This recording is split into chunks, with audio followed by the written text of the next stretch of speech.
What's up, family? This is the origin story, 18 years in the making of why I'm a dad WTF exists.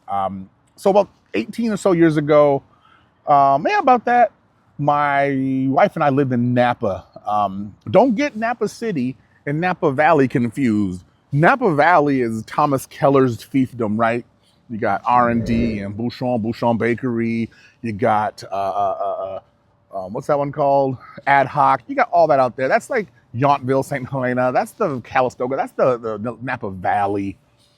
We were in Napa City, and Napa City is like that uncle who drinks a lot, but he doesn't have a particular drink. He can go Jägermeister to Hennessy, and when he drinks, you know for a fact he's gonna act a fool, and you may have to choke him out. That's what Napa City was. It was always me being on eggshells because it was mad anti-black. This is coming from Asian folks, Latin folks, white folks. I mean, there's nothing more multicultural in this world than anti-blackness, right? And so my wife was hungry. I was gonna cook dinner. So we decided to go to the grocery store. I think it was Nob Hill Foods. I can't remember what it was back then. So I go in the grocery store, go down the aisle, cereal aisle, and I see this dude, and he looks like a central casting, like extra Nazi Aryan skinhead dude in a prison scene or some hillbilly scene in some movie where neo-Nazis are running drugs. That's what he looks. It almost looks fake. Tattoos on his neck, tattoos on the side, tattoos sleeved up, just 8-8 for Heil Hitler and lightning bolts and a swastika. I mean, it looks completely fake. So we see each other and we lock eyes. And I'm thinking, I just came here for some groceries and now I may have to squabble with this dude. And it just broke my heart a little bit because I didn't come there for that, because I'm riding high off of being a dad. I'm not saying I'm a dad while the baby was in the womb, but I'm preparing to be this dad. I'm preparing to meet this life that I helped to create. Someone I've never met before that I'm gonna have to keep safe, and that I'm gonna love automatically, all kinds of weird, crazy stuff I had in my mind, because I don't have any dad role models. I'm doing this by myself. So instead of crossing each other, we decided to about face and leave the aisle. Couple aisles later, frozen food aisle.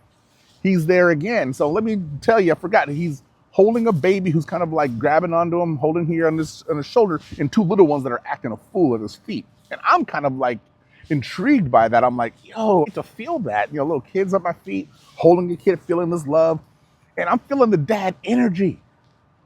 I'm feeling it in a way that I haven't felt it before. I'm like, I'm seeing another dad, and I'm hoping that somehow me and him could bridge the BS racial divides, because we're both, well, he's a father, I was about to be a father, right?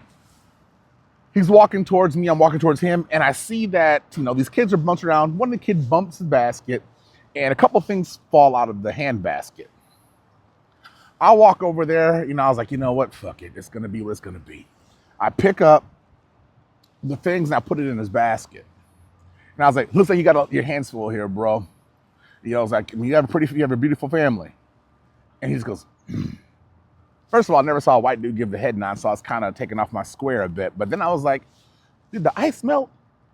Did it crack a little bit? Or was that just something else? I don't know, but I felt good that I did a good deed to help this dad out. Go up to the checkout. He's in one line, I'm in another line. He's still looking at me, this ice grilling me. And the kids don't care, they're just being kids. So we pay, I don't know what it was, the universe, I don't know what happened, but put us in tandem, in sync. I pay, he pays, we're walking out. I hold the door open for him and his family. And it took him a cool 10, 11 seconds to walk through the door. I was like, man, have a good night, bro. And he just looks at me, looks back at his kids, looks around, starts heading to his car.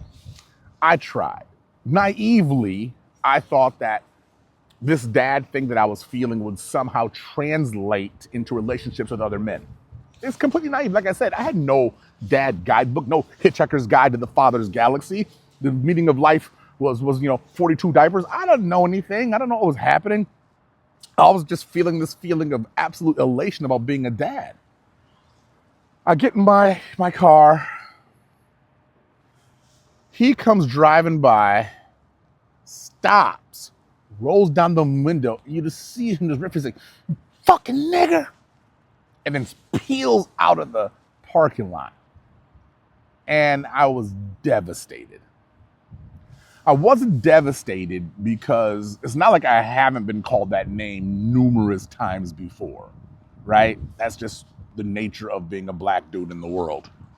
However, what I was mortified by, not even mortified, that's the wrong word. That means I was embarrassed. I was embarrassed. I was deeply hurt because I really thought, once again, naive as hell, I really thought that somehow the dad energy that I was feeling would translate into destroying whatever arbitrary barrier there was between us, and that we could vibe MVC, the minimum viable connection of fatherhood. But still, I mean, it's like almost 20 years later and it still kind of messes with me, right? And this is really why I'm a dad WTF exists. I'm at this age in my 50s and I'm starting out trying to have a career in this stuff, but I just realized how much brotherhood and fellowship I don't have at this age. I realize how, especially with this current administration in the United States and the current political systems around the world, where being hateful is lauded, being racist and classist, and it's becomes elevated, and trying to bridge gaps over boundaries or break barriers seems to be frowned upon. But I have been challenged to live in the world I've been challenged to create the world I want to live in.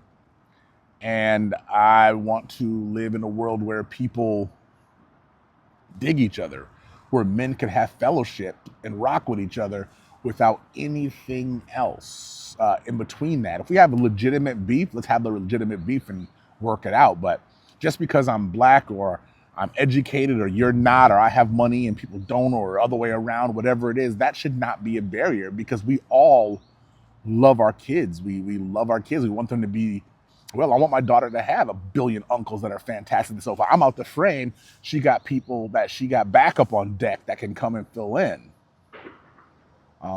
That's what I want, and that's why I'm a dad WTF exists. So hey, if you guys want to get in touch, you want to be on the show, we're gonna start doing a podcast, video and audio. It's say.it at www.imadadwtf.com. Say.it at www.imadadwtf.com. I would love to hear what y'all have to say.